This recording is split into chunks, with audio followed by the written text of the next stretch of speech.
नमस्कार विद्यार्थियों, आप सभी का आपके अपने YouTube चैनल आरपीएससी विद नवीन सैनी में स्वागत है। विद्यार्थियों, आज हम पढ़ेंगे राजस्थान के लोक देवता के बारे में। ठीक है, लोक देवता कौन थे? तो देखिए, इनका भी जन्म एक साधारण इंसान की तरह ही हुआ था। ठीक है, इनका जन्म एक साधारण इंसान की तरह ही हुआ था, लेकिन बताते हैं कि इन्होंने समाज सुधार में, लोगों के हित में, जन कल्याण में अनेक कार्य किए।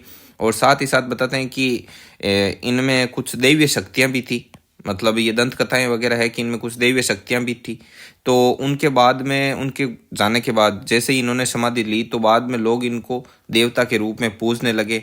और क्योंकि ये यहीं के रहवासी थे, इसलिए ये लोक नाम आ गया। तो इसलिए इन्हें क्या कहते हैं? लोक देवता कहते हैं, और लोग इन्हें देवता के रूप में पूजते हैं। अब है अपने लोक देवताओं में पहले पढ़ेंगे पंचपीर। पंचपीर क्या है? पंचपीर मतलब 5 पीर। तो पीर कौन से हैं? तो पीर वो हैं जिन्हें हिंदू और मुस्लिम समान रूप से पूजते हैं, जिन्हें हिंदू भी अपना आराध्य देव मानते हैं और मुस्लिम भी अपना आराध्य देव मानते हैं। तो इनको याद रखने की एक ट्रिक है कि गोपाराम है।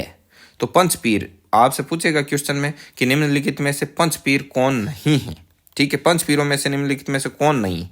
तो देखो, गोगा जी है, गोपाराम है, ऐसे याद रखना, गोपाराम है। तो गो से गोगा जी, पा से पाबू जी, रा से रामदेव जी, मैं से मैं आजी मांगलिया, और हे से हड़बू जी। तो इसमें क्या होता है कि जब ये देते हैं और बीच में तेजा जी देते हैं ना, तो ऐसा लगता है कि पंचपीर में तेजा जी भी है, जबकि तेजा जी नहीं है। ठीक है, तो ये बात है, समझ में आ गई। लोक देवता, देवता कौन थे? साधारण इंसान की तरह जन्म हुआ। बताते जनहित में, जन कल्याण में इन्होंने बहुत कार्य किए थे और लोग इन्हें देवता के रूप में पूजते थे। साथ ही साथ दंत कथाओं के अनुसार इन्हें दैवीय शक्ति भी प्रदान थी। ठीक है, पंचपीर आगे। अब इनमें सबसे पहले अध्ययन करेंगे रामदेव जी का। तो रामदेव जी का जन्म कहाँ हुआ, क्या थे, कब हुआ, कब नहीं हुआ, माता कौन थे, पिता कौन थे, इनके बारे में। तो रामदेव जी का जन्म बाड़मेर के शिव तहसील, बाड़मेर की शिव तहसील है, और शिव तहसील का उड़ूकासमेर नाम का क्या है, गांव है। वहां पर भाद्रपद शुक्ल द्वितीया को इनका क्या हुआ था, जन्म। 1405 ईस्वी में इनका जन्म हुआ। 1458 ईस्वी में इन्होंने समाधि ले ली थी। ठीक है, और आगे मैं बताऊंगा इनसे एक दिन पहले इनकी धर्म की बहन थी डालीबाई मेघवाल जाति की, उसने समाधि ली थी वगैरह वगैरह, वो आगे आ जाएगा। ठीक है, तो ये टाइमिंग पीरियड है इनका। माता और पिता, इनकी माता थी मेणादे और पिता थे तंवर वंशीय ठाकुर अजमाल जी। ये रामदेव जी के पिताजी थे। अब देखो, मेणादे, इनकी माता मेणादे और इनके पिताजी अजमाल जी से, इनसे उत्पन्न संतानें कौन कौन सी थी? तो एक रामदेव जी, एक विरम जी, और एक इनकी सगी बहन थी सुगुनाबाई, जो कि इनकी क्या थी, रियल सिस्टर थी। ठीक है, अब देखो आगे। रामदेव जी है, तो रामदेव जी कृष्ण जी के अवतार मानते हैं कौन? हिंदू लोग, और मुस्लिम लोग इनको कहते हैं रामसा पीर। ठीक है, इनके गुरु का नाम क्या था? तो इनके गुरु का नाम बालीनाथ जी था, और इनकी पत्नी थी, तो इनकी पत्नी का नाम था नेतल दे।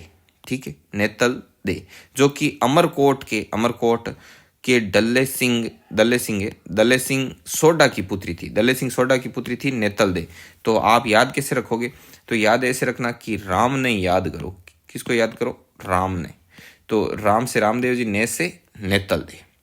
अब देखो, प्रश्न आता है कई बार कि नेतल दे भरतार किसे कहा गया है? तो भरतार का मतलब होता है पति, तो नेतल दे के पति कौन हो गए? रामदेव जी। ठीक है, रामदेव जी का जो मंदिर होता है उसे देवरा कहा जाता है, और रामदेव जी की ध्वजा होती है 5 रंग की। ठीक है, पंचरंगी ध्वजा, जिसे नेजा कहा जाता है। और रामदेव जी के जो मतलब वो रात्रि जागरण होता है उसे जम्मा कहते हैं, जम्मा। और इनके जो पूजे जाने वाले जो चिन्ह होते हैं वो होते हैं पगले। पगले मतलब चरण चिन्ह, मतलब ऐसे पैरों के निशान होते हैं ना, जैसे छोटे बच्चे के पैरों को ऐसे कलर में डुबो के और फिर बाद में फर्श पर रखते हैं तो वो बनते हैं ना चरण चिन्ह, पैरों के चिन्ह, उनको बोलते हैं पगले। और ये रामदेव जी के पगले होते हैं जो कि पूजे जाते हैं, और ये इनके क्या है, रामदेव जी के चरण चिन्ह हैं।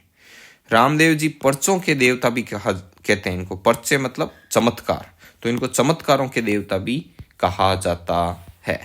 ठीक है, आइए आगे बढ़ते हैं।